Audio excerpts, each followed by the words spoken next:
A respiração dele era o único som vivo naquela sala enorme, silenciosa e escura. O resto era sombra, memória e ausência. Gabriel Duarte, o homem que um dia foi conhecido como o rei do vidro e da luz, agora vivia mergulhado na escuridão permanente. A ironia não lhe passava despercebida. Milionário, dono de uma rede de empresas especializadas em fachadas de vidro, prédios espelhados, clarabóias, tudo o que aproximava as pessoas do sol, e ele próprio, prisioneiro de uma noite sem fim atrás das órbitas vazias. Sentado na poltrona de couro perto da janela panorâmica que ele não via mais, Gabriel segurava o controle da automação da casa sem apertar nenhum botão. Sabia que bastava tocar ali e as cortinas se abririam, revelando uma vista impressionante da cidade. Prédios, carros, o rio, o céu, a vida inteira correndo lá fora. Mas de que adiantava? Para ele seria apenas o mesmo preto profundo. Ainda assim, todos os dias, àquela hora, ele virava levemente o rosto na direção em que imaginava estar o sol nascendo. Não via nada, mas sentia um calor suave atravessando o vidro, encostando de leve na pele do rosto. Era o mais perto que chegava de enxergar. E naquele dia específico, enquanto permanecia imóvel, o rosto inclinado na direção da luz que não via, algo diferente aconteceu. Ele ouviu um ruído quase imperceptível, um arrastar tímido de sola gasta no piso de mármore. O som de alguém que tentava existir sem ser percebido. Gabriel franziu o senho. A casa era silenciosa como um mausoléu. Ele pagava para isso. Pagava para ter empregados que falavam baixo demais, andavam leve demais, se aproximavam pouco demais. Ninguém entrava naquela sala sem ser anunciado. Ninguém. Mas aquele passo pequeno continuou se aproximando. 1, 2, 3. E parou bem ao lado da poltrona. Gabriel não se mexeu. O ar pareceu ficar mais espesso, carregado por uma presença pequena e concentrada. Ele prendeu a respiração sem perceber. E então sentiu. Um toque. Não de um adulto treinado, cuidadoso, calculado, mas de uma mão minúscula e quente que roçou de leve os nós dos seus dedos. A pele era áspera, como se tivesse sido castigada por sabão barato, água fria e muito trabalho antes da hora. A mão hesitou um instante e depois segurou a dele por inteiro, com força surpreendente, como se estivesse tentando ancorar-se ali. Gabriel deveria ter afastado a mão, perguntado quem era, chamado alguém, mas não chamou.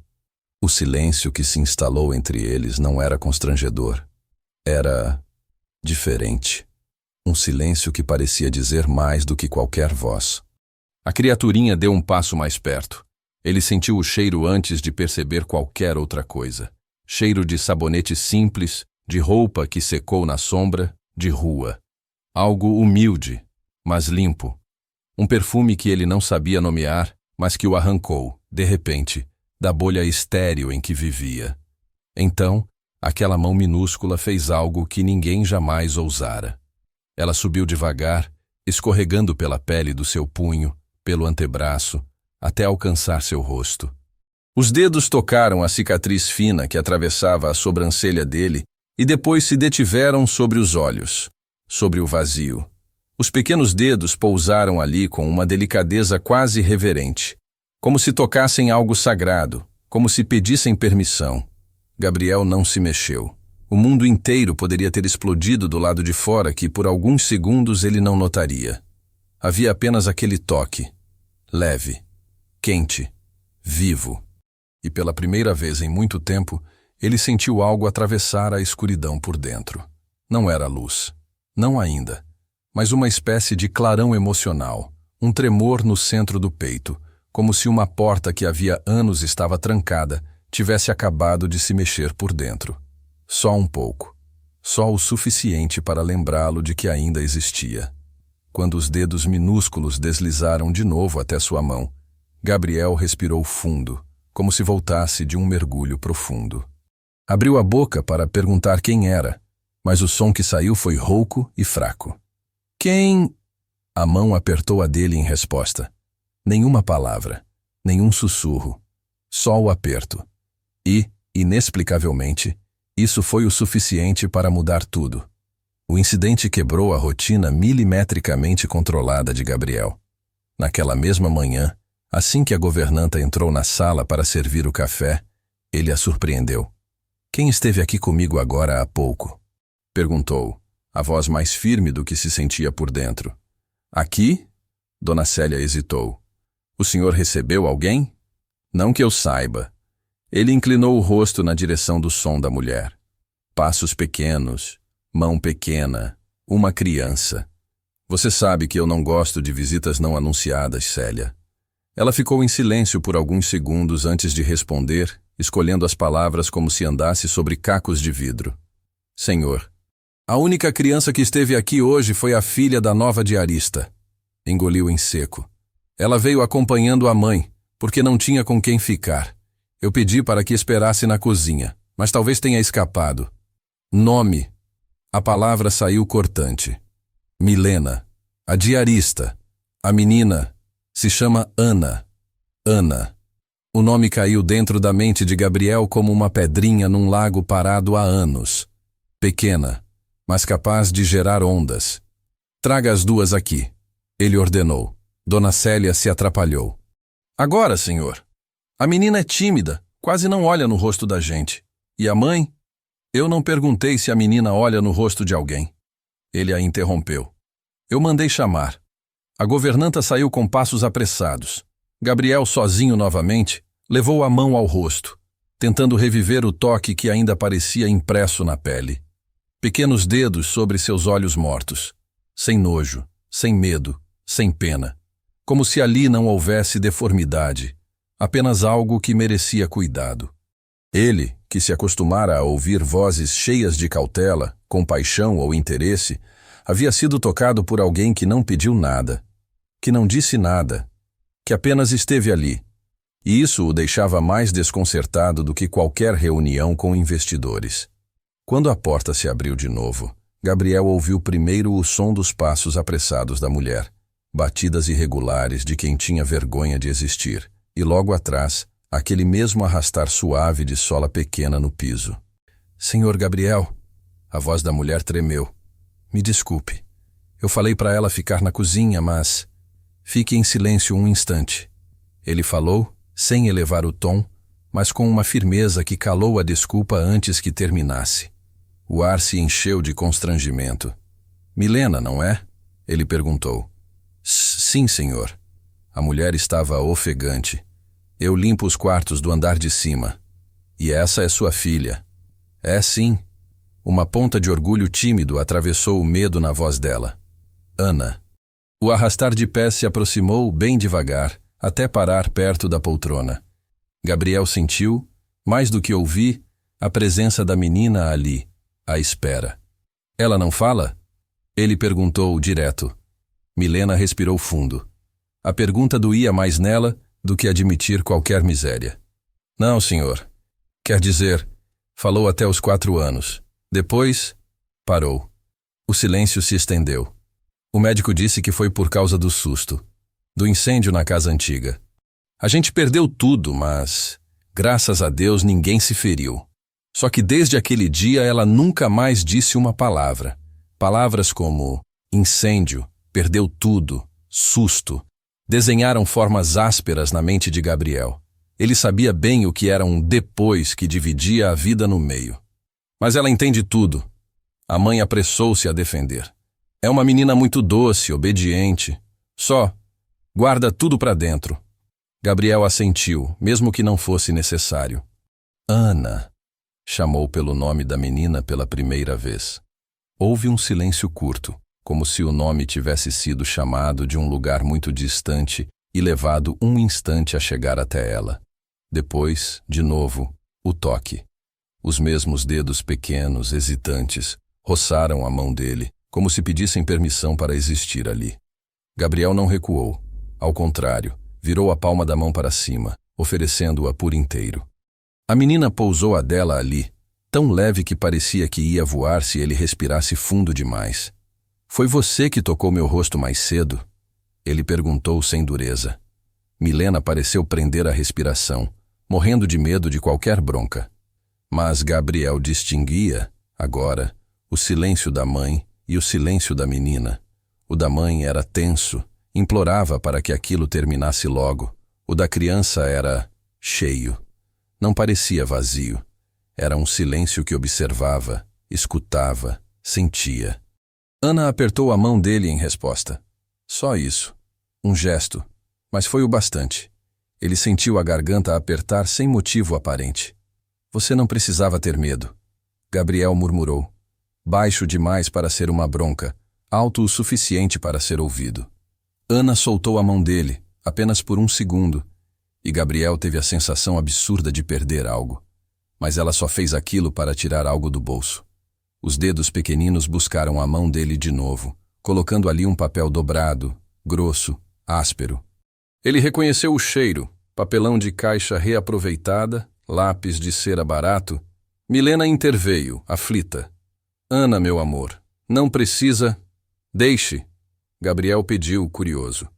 Levou o papel à altura do rosto por hábito inútil, depois lembrou-se da própria condição e sorriu, amargo. Mas o gesto automático não foi em vão. O lápis de cera tinha deixado relevos leves, pequenas saliências na superfície. Sem enxergar as cores, ele podia sentir as linhas. O desenho era infantil, mas havia algo de muito claro na composição. Uma casa grande de telhado pontudo, um sol ocupado num canto, uma figura alta de braços compridos e, ao lado, uma figura pequena, de cabelo desgrenhado, segurando a mão da primeira. Ele engoliu em seco. Ela desenhou isso enquanto esperava na cozinha. Milena explicou, a voz falhando. Ela disse... Quer dizer... Ela não disse, né? Mas apontou para o desenho e depois apontou para a porta da sala. Acho que queria te mostrar. Aquele pequeno retângulo de papelão tremia nas mãos de Gabriel, como se pesasse toneladas. Numa casa onde tudo era caro demais, polido demais, planejado demais, uma criança pobre havia recortado um pedaço de caixa usada e desenhado um mundo em que ela e ele estavam de mãos dadas. E isso, por algum motivo, mexeu em algo que ele não sabia mais que tinha. Célia, ele chamou, sem desviar a atenção da presença da menina. A governanta, que esperava à porta, deu um passo à frente. A partir de hoje, Milena e Ana não ficam mais escondidas nos fundos da casa. Senhor, Célia pareceu não entender. Elas vão trabalhar e circular onde precisam. Ele continuou. E quando a mãe estiver fazendo faxina aqui neste andar, Ana pode ficar onde quiser, desde que não mexa em nada perigoso. Milena deixou escapar um som surpreso. Meu Deus, sufocado. Gabriel ouviu claramente. E mais uma coisa, ele acrescentou. Quero que alguém traga um cavalete, papéis, tintas, o que encontrarem de material de desenho. A cidade inteira se gaba de ter um colecionador de arte milionário, pois é hora de eu começar uma nova coleção. Ele levantou o papelão. Pela primeira vez vou ter um quadro na sala que eu não consigo ver, mas sinto daqui. A mão pequena apertou a dele com força, como se dissesse obrigada num idioma sem voz. Foi ali, naquele pequeno aperto silencioso, que o mundo de Gabriel começou a mudar. Os dias seguintes foram, ao mesmo tempo, parecidos e totalmente distintos de tudo que Gabriel conhecia. A rotina dele continuava aparentemente a mesma. Reuniões por telefone com diretores, decisões sobre novos projetos, relatórios lidos em voz alta por uma assistente, visitas do médico para acompanhar o quadro estável da cegueira. Mas havia agora algo novo entre uma agenda e outra. O som dos passos leves de Ana pelo corredor, o arrastar das cadeiras quando ela se instalava em algum canto com papéis e lápis, o leve raspar de grafite e cera sobre o papel. Ela não falava, não fazia perguntas, mas estava presente.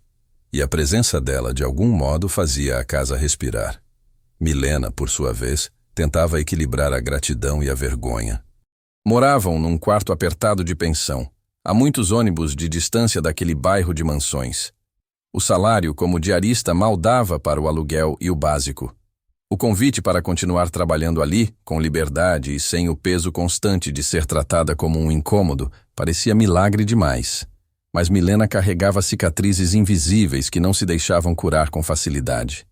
O pai alcoólatra, o casamento com um homem que a abandonou quando Ana ainda era bebê, o incêndio no barraco que levou embora todas as poucas coisas que tinham.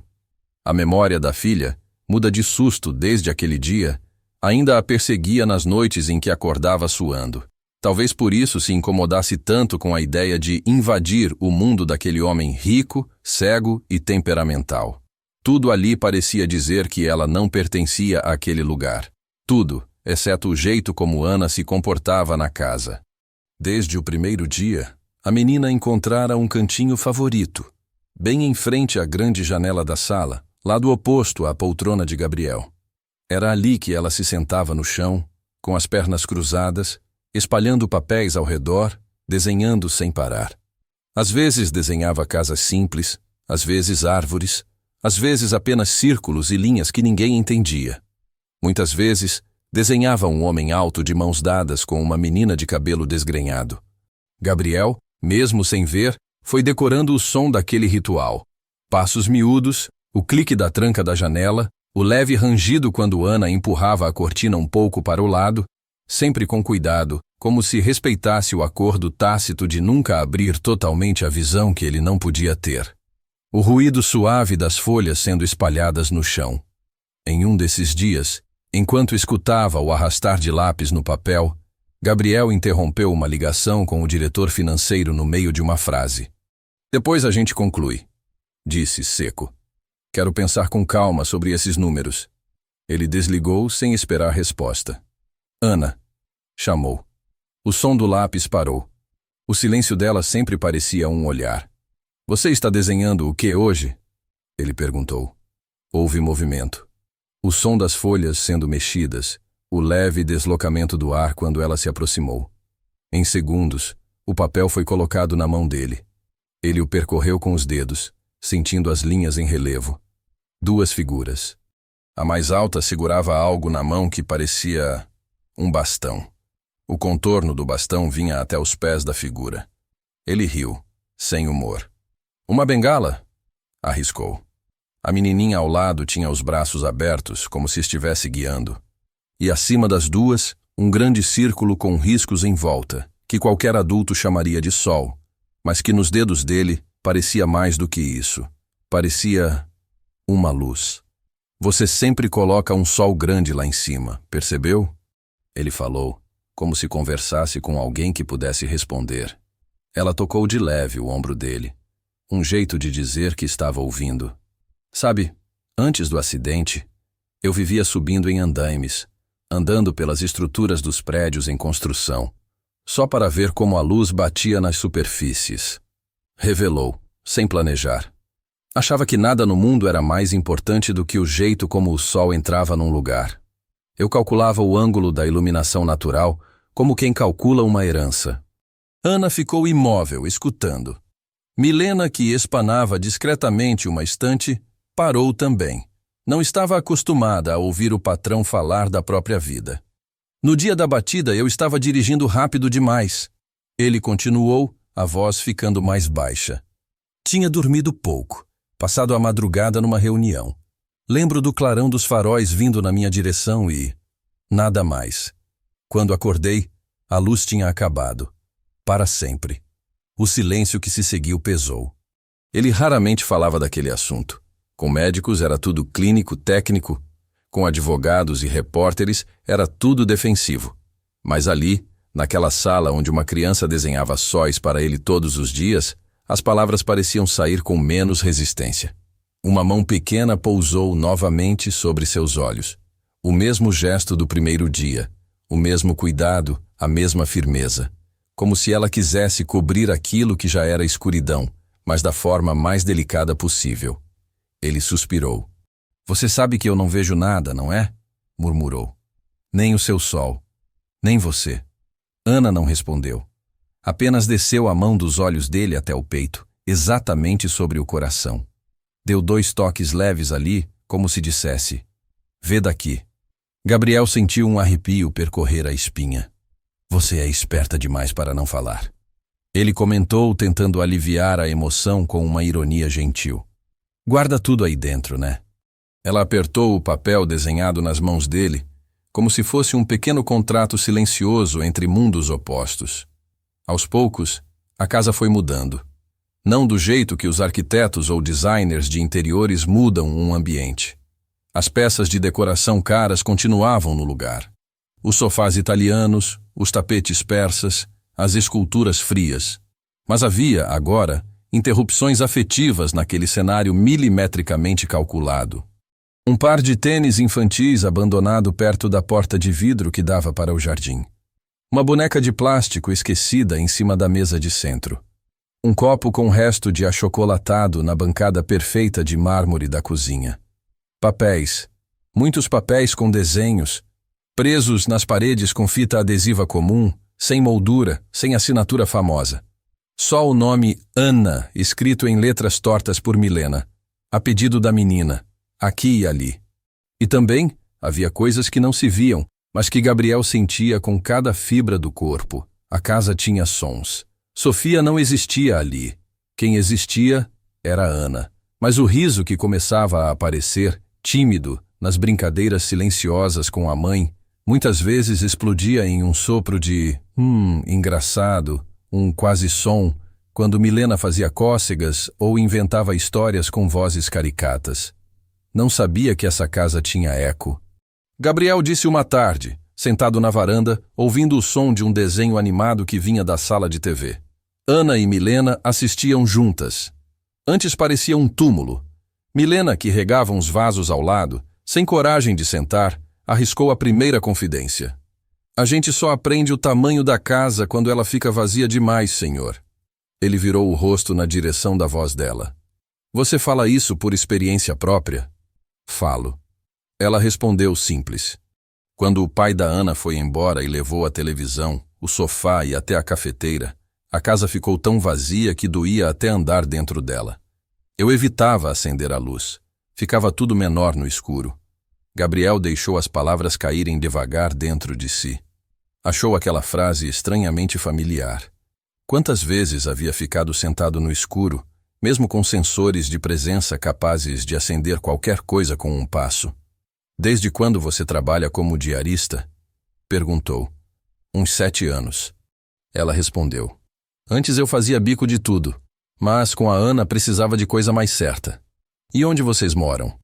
Ela hesitou um pouco. Num quarto de pensão, senhor. É pequeno, mas é nosso. Acrescentou rápido. Pensa em mudar, só preciso juntar mais. Ele assentiu, silencioso. Por alguns segundos, imaginou como seria aquela pensão. Corredor comprido, portas alinhadas, cheiro de comida misturada, crianças correndo, gente brigando, música vazando das paredes. Milena, cansada, chegando tarde carregando sacolas de mercado. Ana, quieta, desenhando no chão de cimento. A imagem o incomodou de um jeito que não soube explicar. E você não tem vontade de... Ele começou, depois engoliu a pergunta. Quem era ele para perguntar da vida dos outros? Milena o observou, e algo mudou no jeito como ela o via naquele instante. Pela primeira vez, deixou de enxergar apenas o patrão rico e cego. Viu um homem que carregava um cansaço diferente do dela, mas real. O senhor sabia lidar com a solidão antes de perder a visão? Ela perguntou, num impulso ousado. Gabriel sorriu, sem alegria. Eu era tão ocupado correndo atrás de dinheiro, contratos e prêmios de arquitetura que nem percebia que estava sozinho. Respondeu. É fácil se sentir acompanhado quando o barulho é grande. Difícil é quando tudo silencia. Na sala, a televisão emitia um som de música alegre e abafada. Ana soltou empolgado, quase uma risada inteira. O som chegou até a varanda como um pequeno raio de luz. Ela não fala, mas parece que ilumina tudo onde chega.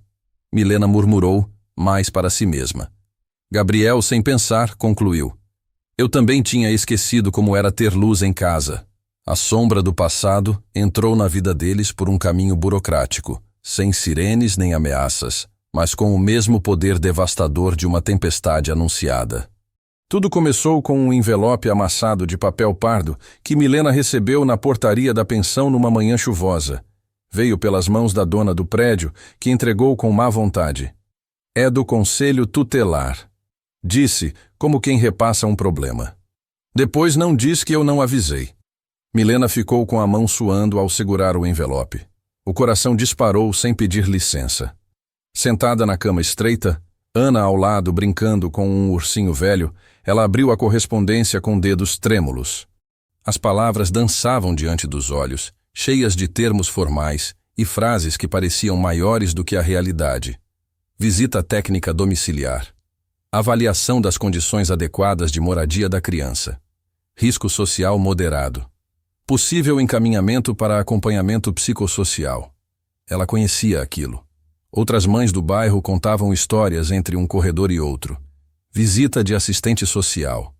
Gente que olha para o azulejo velho, a cama encostada na parede, a fiação exposta, e decide se você é ou não uma mãe suficientemente boa. Às vezes sem olhar direito para o jeito que a criança te abraça. Milena engoliu o choro. O incêndio de anos atrás, o trauma de Ana, o sumiço do pai, tudo parecia voltar de uma vez só, como uma onda tentando arrastá-las de novo. No dia seguinte, foi trabalhar com um peso diferente nos ombros. Gabriel percebeu.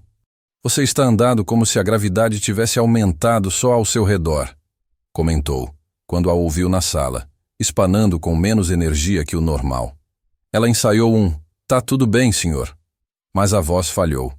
Aconteceu alguma coisa? Ele insistiu. Milena olhou para Ana, que desenhava no chão. A menina levantou os olhos, atentos.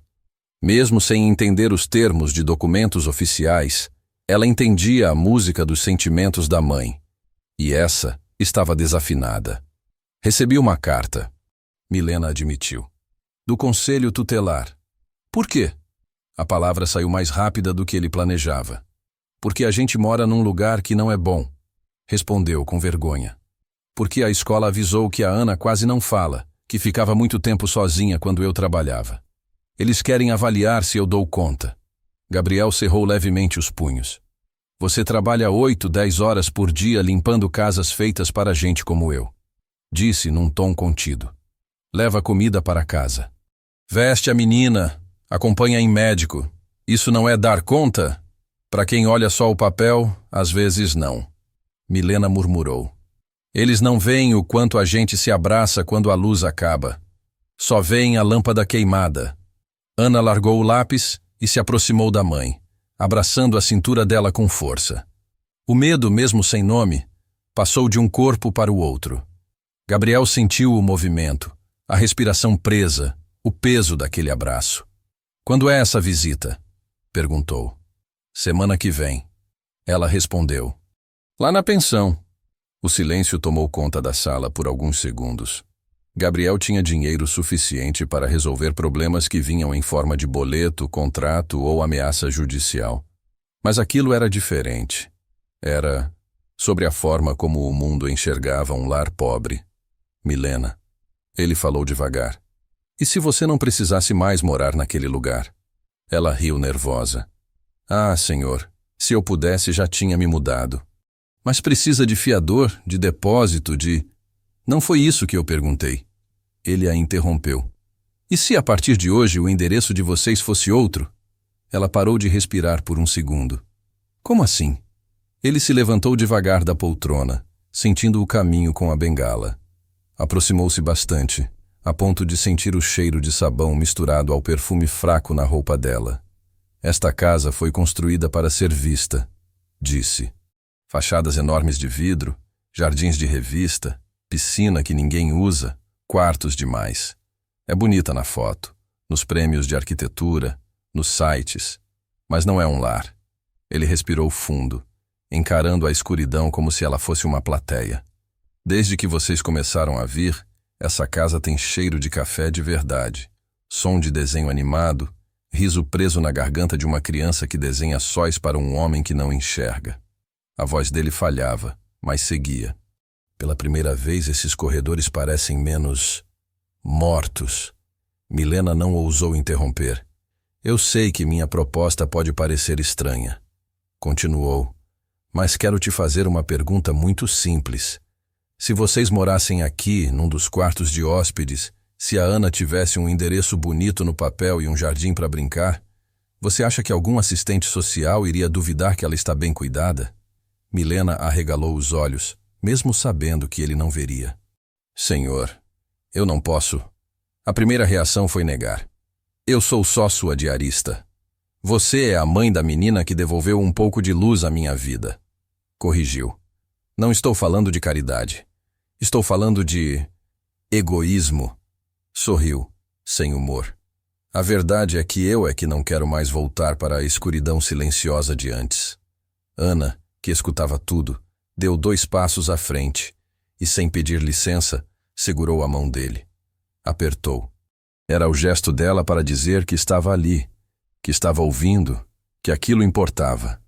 Eu não sei, Milena murmurou. Não quero que pareça que estou me aproveitando. E se um dia o senhor se cansar da nossa bagunça? E se a gente parar de ser patrão e funcionária por alguns minutos e pensar como 3 pessoas que estão tentando não afundar? Ele rebateu sincero. Você precisa de um lar seguro. Eu preciso de vida.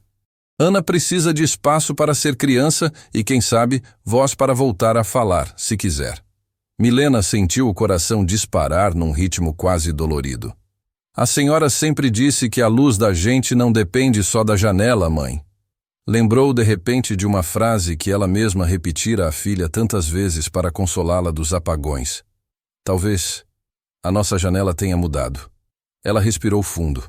Olhou para Ana, que o observava com olhos grandes e atentos. A menina soltou a mão do milionário só para abraçar a mãe pelas costas, enterrando o rosto na blusa dela, como se dissesse, por favor. Milena fechou os olhos. Eu aceito, disse por fim, mas com algumas condições. Gabriel arqueou uma sobrancelha invisível. Estou ouvindo. Eu continuo trabalhando. Ela começou. Limpando, cozinhando, fazendo o que for preciso. Não quero ser hóspede. Quero ter função. Isso é fácil. Ele concordou. A Ana continua estudando na mesma escola até o fim do ano. Não quero bagunçar a cabeça dela mais do que já está. A gente dá um jeito nos ônibus. Faremos o que for melhor para ela. E... Milena hesitou. Se um dia o senhor se cansar, se mudar de ideia, se quiser sua casa de volta como era antes, a gente vai voltar para a pensão sem reclamar, sem brigar, sem história. Gabriel sentiu uma pontada estranha ao imaginar a casa voltando a ser o que era antes.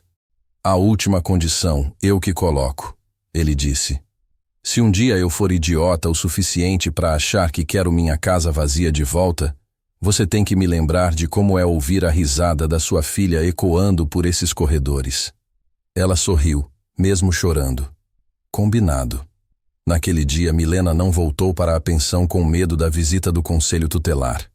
Voltou com uma notícia que mudaria o endereço no envelope e, mais do que isso, a trajetória da vida delas. E Gabriel, que sempre havia medido a própria importância pelos prédios que ergueu, começava a entender que o verdadeiro monumento que poderia construir não era de vidro, mas de laços. A mudança em si foi simples, porque elas tinham pouco. 2 malas de roupas, alguns brinquedos, um colchão fino, uma televisão velha que insistia em funcionar, alguns pratos e panelas arranhados. Quando os porteiros do condomínio de luxo viram Milena chegar com tudo isso num táxi caindo aos pedaços, olharam com estranheza. Quando souberam que ela iria morar ali, naquele casarão, perguntaram 2 vezes se havia certeza. Mas, uma vez dentro, a casa as recebeu como pôde. Gabriel tinha deixado um dos quartos de hóspedes preparado. Cama de casal para Milena. Cama menor com lençóis coloridos para Ana. Livros infantis numa prateleira baixa. Um tapetinho macio no chão. Não era luxo exagerado. Era apenas cuidado. A primeira noite ali foi estranha. Milena demorou a dormir, acostumada ao barulho constante da pensão.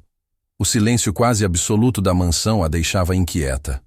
Ana, ao contrário, dormiu como não dormia há muito tempo, abraçada a um ursinho novo que Gabriel mandara comprar, depois de ter ouvido Milena dizer, sem querer, que o antigo já não tinha enchimento. Gabriel, no quarto ao fim do corredor, também não dormiu cedo. Ficou deitado, ouvindo, atento. A casa tinha um novo tipo de silêncio agora. Não era mais o vazio. Era o silêncio cheio de respiração de gente que dormia em outros cômodos. Uma espécie de presença suave que se sentia até através das paredes. Numa dessas madrugadas, ele levantou para beber água e ouviu um chorinho abafado vindo do quarto de Ana. Bateu de leve na porta, sem saber se deveria intervir. Milena abriu, com os olhos ainda pesados. Pesadelo, explicou, num sussurro. Às vezes ela acorda assustada, com medo de fogo. Gabriel ficou parado na porta, sentindo o cheiro de lágrima e de cobertor aquecido. Posso entrar? Perguntou. Milena assentiu, abrindo mais. Ana estava sentada na cama, o cabelo embaraçado, os olhos grandes brilhando na semi-escuridão. Ela apertava o ursinho contra o peito, respirando rápido. Quando viu Gabriel, encolheu os pés, como se ainda não tivesse certeza se aquele homem pertencia aos sonhos bons ou aos ruins. Ele se aproximou devagar, tateando o espaço. Foi aquele incêndio de que sua mãe falou? Perguntou, tomando o cuidado de não usar a palavra com peso demais. Ela não respondeu, mas ele ouviu o chacoalhar de cabeça num sim silencioso. Eu também acordo às vezes com coisa que já aconteceu. Ele confessou. Eu vejo o clarão dos faróis, mesmo sem enxergar. Ouço o barulho da batida. Sinto o vidro estourando. Pousou a mão na grade da cama para ter certeza de que estava perto. O que a gente faz com essas coisas que o passado insiste em repetir pra gente? Ana fungou, apertando ainda mais o ursinho. Sabe o que eu faço? Ele continuou. Eu ficava tentando fugir. Dizia pra mim mesmo que não tinha sido tão grave assim, que foi só um acidente. Mas isso não ajudava. Aí um médico me disse uma coisa estranha. Disse, Gabriel, você vai ter que aprender a olhar para esse dia de novo, ver tudo. E, em vez de tentar apagar, vai ter que abraçar essa memória até ela ficar menos agressiva. Ele deu uma risada curta. Fácil falar isso para um cego, não acha? Ana soltou um barulhinho quase risinho pelo nariz. Então comecei a fazer um negócio que talvez possa te ajudar também. Ele se aproximou mais um passo. Quando a lembrança vinha forte demais, eu tentava lembrar também do que veio depois. Do médico que segurou minha mão no hospital. Do colega de trabalho que ficou sentado no quarto comigo, mesmo sem eu dizer nada. Da minha mãe. A voz falhou um pouco ao citar a mãe, que já não estava mais ali para ver nada disso. Me dando banho como se eu fosse criança outra vez, sem reclamar. Eu lembrava da dor, mas colocava junto um carinho. Ana escutava com atenção absoluta, o pesadelo recuando devagar. De uns tempos pra cá, ele sorriu, quase envergonhado. Quando vem o clarão do acidente, às vezes vem também o desenho de uma menina que eu nunca vi, mas que enche meus dias de sol com um lápis de cera. Estendeu a mão devagar, tocando de leve a ponta dos dedos dela. Talvez você possa um dia lembrar do fogo, e logo em seguida, se lembrar de um lugar onde não falta água nem cobertor. Uma casa onde, se a luz acabar, ainda tem gente para ficar com você no escuro. Ana puxou a mão dele com mais firmeza, encostando a palma do milionário em sua bochecha quente. Era a forma dela de dizer que entendia, que reconhecia no outro alguém que também carregava um antes e um depois. Ele ficou ali, com a mão encostada no rosto dela, ouvindo a respiração desacelerar. Quando a menina finalmente adormeceu, ele retirou a mão com cuidado, pé ante pé, como se pudesse ver onde pisava. Naquela noite, enquanto voltava para o próprio quarto, Gabriel entendeu algo que nenhum médico, terapeuta ou consultor de imagem havia conseguido ensinar. Havia feridas que se curavam não com remédio, mas com a simples presença de alguém disposto a ficar perto enquanto doía. O tempo passou, e a casa se transformou por dentro de um jeito que, se fosse visível a olho nu, seria matéria de revista. No papel, continuava a ser a mansão de vidro do empresário cego. Na prática, era agora um lugar onde o cheiro de feijão no fogo se misturava ao de café coado na hora, onde as tardes de domingo eram dedicadas a jogos de tabuleiro, narrados em voz alta por Gabriel, para que pudesse imaginar o tabuleiro, e em que a sala principal tinha um canto inteiro tomado por desenhos de Ana. Ela continuava sem falar, mas o silêncio dela já não era o vazio congelado de antes. Era um silêncio que ria com o corpo, que respondia com olhos brilhantes, que dizia sim e não com gestos inventados. O conselho tutelar foi fazer a visita como previsto. Só que não mais na pensão abafada, e sim numa casa com jardim, quarto arejado, material escolar organizado e uma mãe com contrato de trabalho assinado. Ana os recebeu na porta com o aventalzinho manchado de tinta, um lápis na mão. Eles fizeram perguntas, analisaram documentos, sondaram com jeitos polidos. Gabriel estava presente, não como escudo, mas como parte daquele arranjo improvável. A Ana é uma criança muito reservada, comentou a assistente social, num tom neutro. A escola relatou que ela quase não interage, mas vejo que aqui ela parece à vontade. Ana, nesse momento, desviou os olhos dos fios do tapete e se aproximou de Gabriel, segurando a mão dele. Apertou. A assistente social observou a cena curiosa. Vocês têm um vínculo, pelo visto, disse, anotando algo na prancheta. Gabriel sorriu. Ela foi a primeira pessoa em muito tempo a entrar numa sala escura e decidir ficar. Respondeu. Acho que não tinha como ser diferente. A mulher, acostumada a ver defesas agressivas e desculpas frágeis, estranhou a honestidade daquela frase. Olhou para Milena, que sustentou o olhar com uma dignidade que não vinha dos móveis, mas do caminho percorrido até ali. No fim da visita, a conclusão foi clara. Não havia motivo para qualquer medida extrema. O risco social moderado virou necessidade de acompanhamento emocional da criança, com recomendação de terapia. Quando os técnicos foram embora, Ana correu pela casa toda, aliviada, como se tivesse acabado de escapar de uma tempestade que nem sabia explicar. Milena chorou na cozinha, abraçada a Gabriel como quem finalmente solta um peso enorme que carregava há anos na coluna. Ele sustentou o abraço sem recuar. O contato, que antes o incomodaria, agora parecia parte do que o mantinha em pé. Foi numa manhã comum, sem nada espetacular do lado de fora, que o milagre, o tal milagre que ninguém conseguiria explicar direito depois, resolveu acontecer. O dia amanheceu nublado, com uma claridade difusa que Gabriel sentia apenas como uma diferença sutil de temperatura perto da janela. Ele estava sentado à mesa do café, escutando Milena caminhar pela cozinha e Ana brincar com algo no chão da sala. Havia o tilintar de colher na xícara, o barulho da torradeira, o ruído de papel sendo dobrado para virar origami. Ana, sai do meio, você vai tropeçar nesse tapete. Milena advertiu, num tom de mãe que já repetira aquela frase 1000 vezes. Gabriel sorriu. Deixa, disse. Se eu consigo atravessar essa casa de bengala, ela consegue desviar dos tapetes. Ana reagiu aproximando-se dele, como se tivesse gostado de ser defendida. Colocou algo nas mãos dele. Um triângulo de papel, com as bordas irregulares, que parecia um pássaro desengonçado. Um avião? Ele arriscou passando os dedos. A menina balançou a cabeça em negativo, segurou os dedos dele e os guiou por outra dobra, outra saliência. Ah, um pássaro. Ela bateu palminhas no ar, satisfeita, mesmo sem som. Gabriel, num impulso, levantou-se. Vem, disse. Pegou a mão dela e caminhou até a grande janela da sala. Aquela que mandara desenhar com tantos cálculos de incidência solar e que, ironicamente, nunca mais vira com os próprios olhos.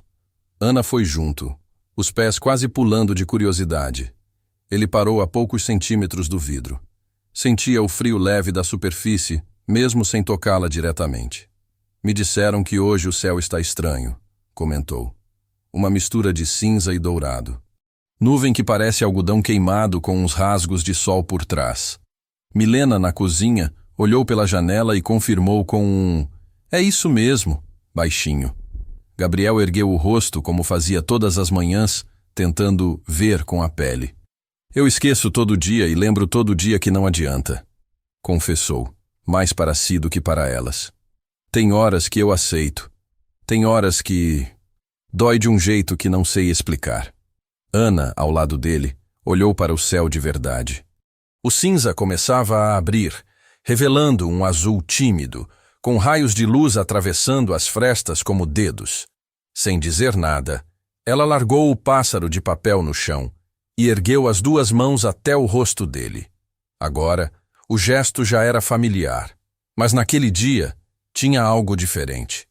Ela se colocou na pontinha dos pés para alcançar melhor, plantando os dedos pequenos ao redor das órbitas vazias. Gabriel sentiu um arrepio. Quis falar qualquer coisa, uma piada, uma reclamação, mas não saiu som. O mundo inteiro pareceu encolher para o espaço exato entre os dedos dela e a pele dele. Por alguns segundos, foi apenas isso, uma criança pobre, que não falava, tocando o rosto de um milionário cego numa sala silenciosa. E então, aconteceu.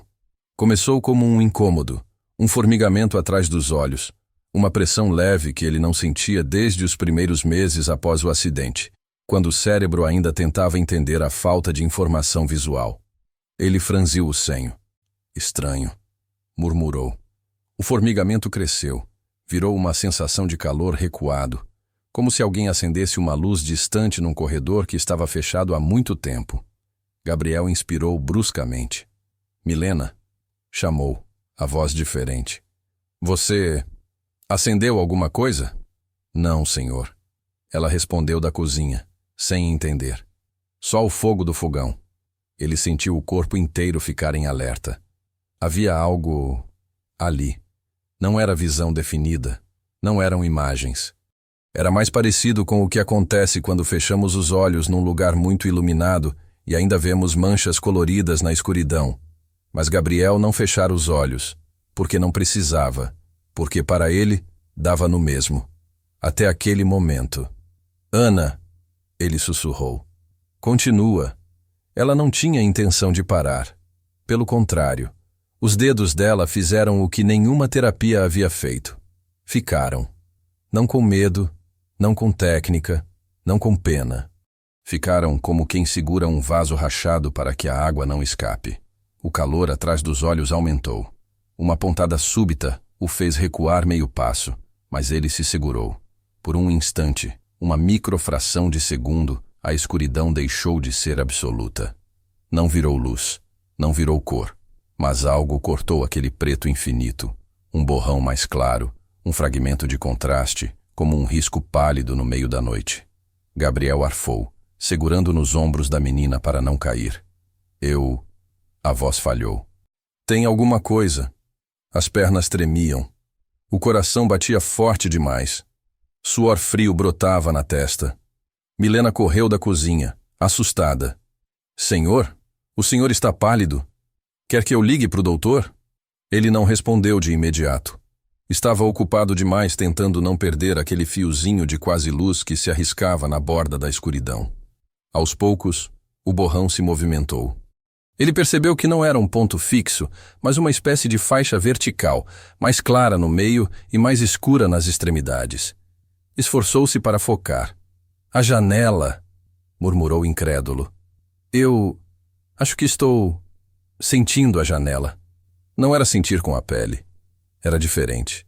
Como se o cérebro, há anos condenado à falta total de estímulo visual, recebesse de repente um sussurro de informação e não soubesse exatamente o que fazer com aquilo. Ana manteve as mãos firmes. Milena, ao ver a cena, a filha com as mãos nos olhos do patrão, o patrão trêmulo, emocionado, não sabia se chorava, se tirava a menina dali, se ligava para alguém. Fiquem. Ele pediu numa súplica que não combinava com a postura de homem acostumado a mandar. Só. Fiquem. Minutos, talvez segundos. O tempo perdeu a conta. E então, tão misteriosamente quanto começara, a sensação se estabilizou. O borrão claro não virou imagem nítida, mas permaneceu ali, como um lembrete de que havia algo além da noite. Gabriel, ofegante, tirou devagar as mãos da menina do rosto, segurando-as entre as suas. Eu não sei o que aconteceu, admitiu, rindo nervoso, com os olhos que não viam marejados sem motivo físico algum. Mas juro para vocês que alguma coisa aconteceu. Milena levou a mão à boca. O senhor tem certeza? Perguntou, com medo de acreditar. Pela primeira vez em anos, eu não estou totalmente no escuro. Ele respondeu. Não sei explicar. Não faz sentido. Não tem lógica. Mas tem algo aqui. Encostou a mão no peito. E aqui? Apontou por reflexo para os próprios olhos. Ana olhava para ele. Os olhos castanhos brilhando de um jeito que parecia, por si só, um milagre. Era a primeira vez desde o incêndio que ela via alguém falar de luz com alegria, e não com desespero. O médico, consultado depois, faria exames, eletroretinogramas, tomografias. Os resultados não dariam respostas exatas. Não havia regeneração milagrosa do nervo, nem explicação científica clara. Talvez fosse uma adaptação tardia, talvez uma resposta neurológica incomum, talvez um erro antigo de diagnóstico. Eles chamariam de melhora parcial espontânea. Mas para quem vivia na casa de vidro, aquilo teria outro nome. Naquele dia, Ana, sem dizer uma palavra, tinha feito um homem cego ver alguma coisa pela primeira vez em muitos anos. E o mais estranho é que o milagre parecia ter começado não nos olhos, mas no coração. Os meses seguintes foram de descobertas lentas, quase tímidas, como se a própria vida tivesse medo de assustar Gabriel com as novidades. Ele não recuperou a visão plena, nada de reviravolta cinematográfica em que ele saísse enxergando rostos, cores, letras. O que veio foi mais sutil. Aos poucos, a escuridão foi ganhando nuances. Primeiro, ele passou a distinguir com mais clareza onde estava a janela da sala, como um retângulo de não escuridão no meio do nada. Depois, começou a perceber movimentos grandes diante dela, como quando Ana passava correndo ou quando Milena abria as cortinas de manhã. Certo dia, sentado na varanda, ele sentiu algo diferente. Um borrão colorido, muito leve, atravessando seu campo de visão imperfeita. Não era apenas claro ou escuro. Tinha uma temperatura diferente. Que cor é o vestido da Ana hoje? Perguntou de repente. Milena, que varria o chão, estranhou a pergunta. Azul. Por quê? Ele sorriu espantado. Só por curiosidade. Não tinha certeza do que tinha visto, mas de algum modo, aquela mancha mais fria no meio da claridade o fazia pensar em azul. As pessoas ao redor variavam entre o ceticismo e o encantamento. Alguns amigos achavam que era imaginação, fruto do desejo de ver. O médico mantinha um pé na prudência e outro secretamente na fascinação. Milena apenas agradecia em silêncio a cada pequeno avanço, sem se preocupar com o nome técnico disso.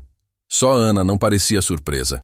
Desde aquele dia na janela, ela incluía em todos os desenhos um detalhe novo. O homem alto agora tinha duas coisas diferentes nos olhos. Antes, eram apenas dois círculos vazios. Agora, tinham pontos coloridos no meio, às vezes verdes, às vezes cinza, às vezes amarelos, dependendo do lápis que ela agarrava primeiro.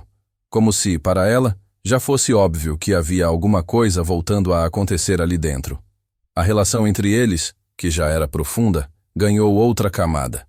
Gabriel agora pedia que ela descrevesse o que via na TV, no jardim, no mundo. Ela não respondia com palavras, mas com estratégias engenhosas.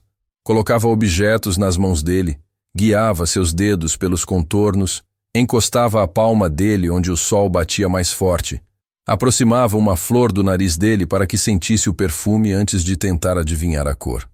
Você faz um bom trabalho de guia, ele brincou um dia. Se um dia você quiser, eu contrato. Ana virou os olhos como quem dizia bobo, sem precisar emitir som. Depois correu até a mesa, desenhou uma bengala ao lado da figura alta e outra figura pequena segurando a ponta. Trouxe o papel até ele. Ah, então é isso. Ele riu. Você já assumiu o cargo. Milena observava essas cenas com um nó na garganta que misturava gratidão, espanto e um certo medo de tudo ser sonho. Às vezes tinha vontade de sacudir o próprio ombro para testar se acordaria no quarto apertado da pensão, com barulho de vizinho batendo porta. Mas não. Acordava ali todos os dias, com cheiro de pão fresquinho vindo da cozinha e o som de Gabriel chamando: Meninas, o café está pronto! O passado não sumira. Morava nas cicatrizes, nas noites em que Ana ainda acordava suada, nos momentos em que Gabriel se irritava consigo mesmo por não conseguir fazer coisas simples sem ajuda. Mas agora, o passado dividia espaço com um presente rico em detalhes. A sombra continuava existindo, mas a luz, ainda que fragmentada, tinha encontrado brechas por onde entrar. Um ano depois daquele primeiro toque ao amanhecer, o mundo de Gabriel era irreconhecível para quem lembrava do homem frio, sozinho e impenetrável que ele fora. Ele continuava milionário. Os prédios de vidro continuavam erguidos pelo país. As reuniões continuavam acontecendo. Os contratos continuavam sendo assinados.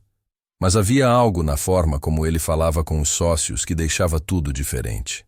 Nossos projetos precisam pensar em gente, não só em fachada, dizia. Não adianta fazer prédio que parece bonito de fora se, lá dentro, ninguém respira. Os sócios, no início, estranharam. Onde estava o Gabriel obsessivo com a estética e com os números? Mas aos poucos viram que o novo Gabriel era ainda mais eficiente. Seus projetos agora incluíam mais áreas comuns, mais luz natural, mais espaços de convivência. Como se ele tentasse, em cada prédio, criar o que tinha aprendido dentro da própria casa. Vida. Na mansão de vidro, a rotina também tinha se solidificado em algo que ia além do improviso. Ana tinha um quarto ainda mais cheio de desenhos. Milena agora era oficialmente governanta nos papéis, mas continuava lavando louça, cantarolando baixinho e apagando as pegadas de lama que a filha deixava quando voltava do jardim. E Gabriel? Gabriel havia descoberto a alegria de pequenas coisas ridículas, como reclamar do tempero do arroz só para provocar uma discussão divertida à mesa, ou sentar no chão com Ana para montar um quebra-cabeça cujo desenho final ele não veria, mas imaginar com base nas peças desordenadas. Ele também tinha descoberto algo que, durante muito tempo, achou que não seria para ele: amar. Não o amor condicionado, de contratos, aparências e conveniências, mas o amor que faz um homem acostumado a decidir sozinho perguntar, antes de qualquer coisa: o que vocês acham? Foi numa tarde de inverno, sentados no jardim, que ele tomou coragem para verbalizar o que já vivia. O sol, mais baixo, atravessava as folhas de uma árvore, criando manchas quentes no gramado. Gabriel sentia essas manchas na pele e percebia com a pouca percepção visual que tinha, que ali havia uma variação de claridade. Ana espalhava seus papéis por uma toalha estendida, e Milena lia um livro de receitas, anotando algo de vez em quando. Vocês já perceberam como começou tudo isso? Ele perguntou do nada. Milena levantou os olhos do caderno. Ana também, como se esperasse uma história. Começou com um toque. Ele respondeu a própria pergunta. Uma mão pequena num rosto que todo mundo tinha medo de encarar. Ana sorriu de canto, abaixando os olhos, envergonhada do protagonismo silencioso. E foi crescendo com uma mulher teimosa que insistiu em ser digna mesmo quando o mundo dizia que ela tinha pouco a oferecer. Continuou, virando o rosto na direção de Milena. Você, ela corou. Eu só fiz o que qualquer mãe faria. Não. Ele discordou, gentil. Você fez o que uma mãe corajosa faria. São poucas. Houve um silêncio cheio de coisas não ditas. O vento mexia nas folhas. Algum pássaro cantava ao longe. Gabriel respirou fundo. Eu não sei se algum dia vou enxergar os rostos de vocês como merecem ser vistos, confessou. Talvez minha visão nunca passe desse borrão imperfeito. Apontou por reflexo para os próprios olhos. Mas de todas as coisas que eu já tive na vida, vocês são as que eu mais vejo. Milena sentiu a garganta fechar. Gabriel, eu prometi para mim mesmo que não ia dizer isso sem ter certeza. Ele continuou, a voz firme apesar da emoção. E um ano inteiro foi tempo suficiente para saber. Voltou-se para Ana. Quando você entrou naquela sala pela primeira vez, menina, eu estava morto por dentro. Só o corpo tinha esquecido de enterrar. Foi você que me puxou de volta.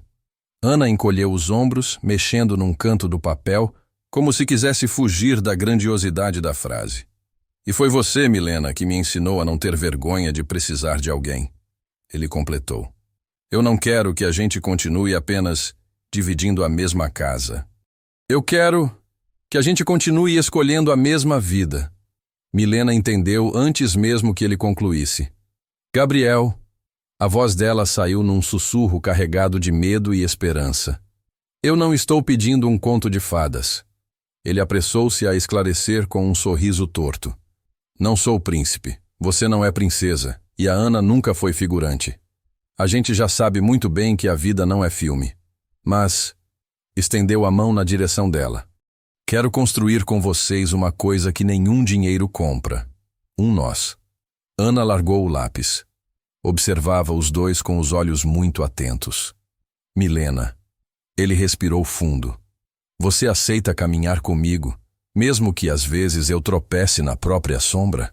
Ela não sabia se ria ou chorava. Você está... Os dedos procuraram alguma certeza no ar. Pedindo o que exatamente? Estou pedindo o que um cego pode pedir quando finalmente aprende a ver, respondeu. Que você deixe eu ser de verdade parte da família de vocês.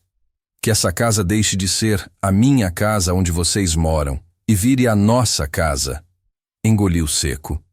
Que a Ana possa, se quiser, me chamar um dia de pai, sem medo de estar exagerando.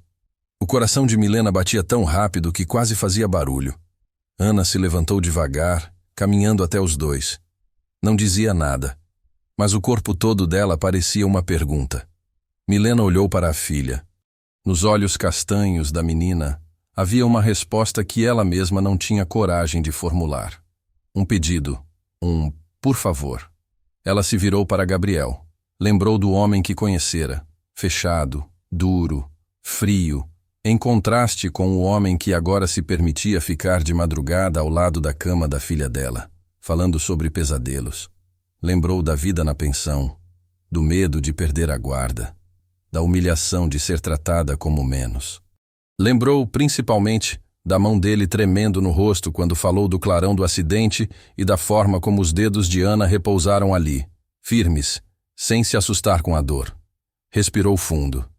Eu aceito, disse, com a voz embargada. Com uma condição. Ele sorriu. Lá vem. Que você não esqueça do homem que era antes. Ela explicou.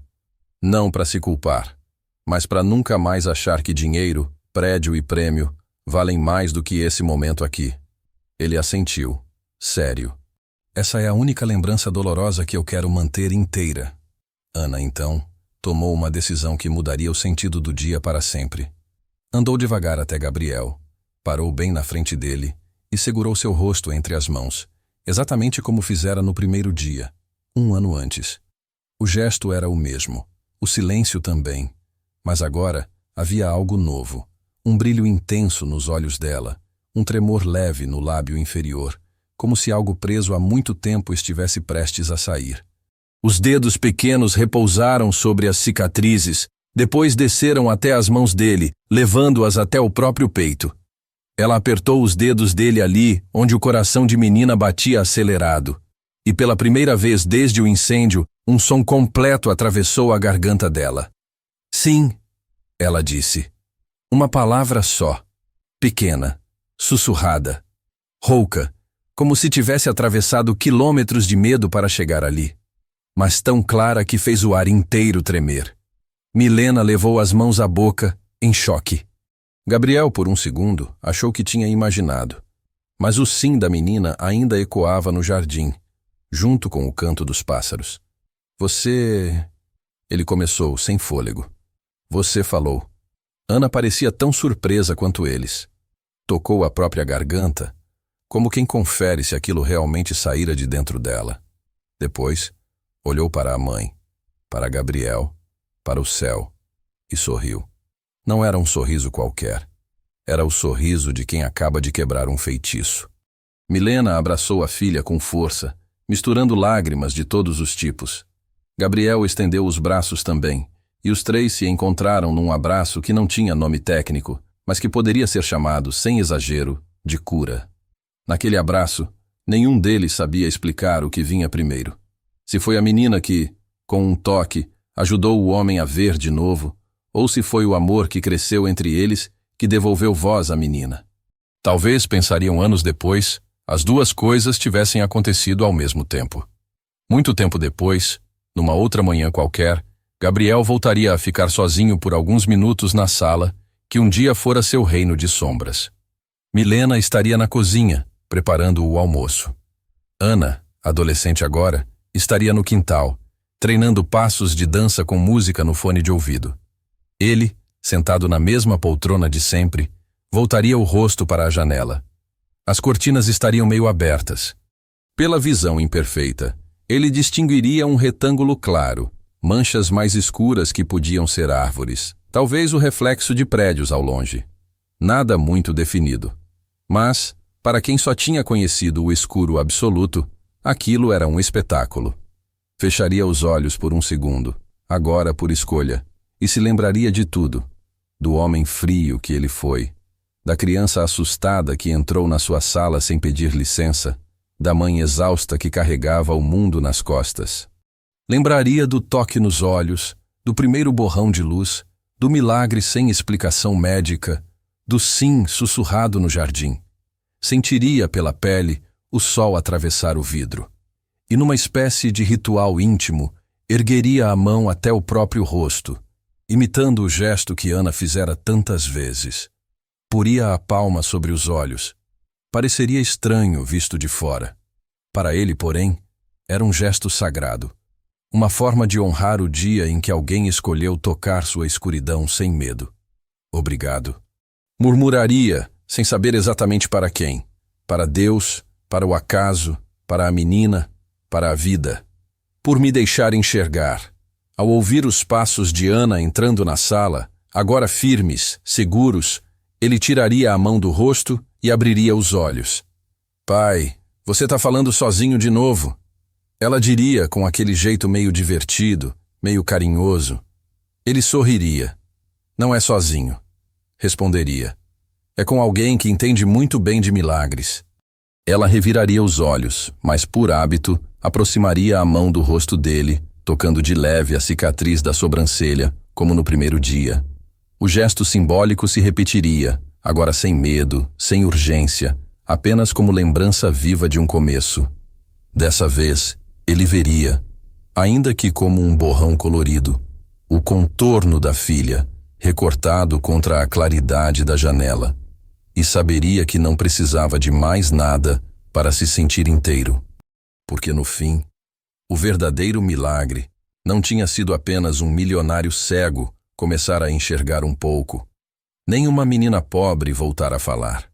O verdadeiro milagre era 3 vidas quebradas se encontrarem e, em vez de se cortarem ainda mais, aprenderem a ser casa umas para as outras. E isso sim, ninguém jamais conseguiria explicar.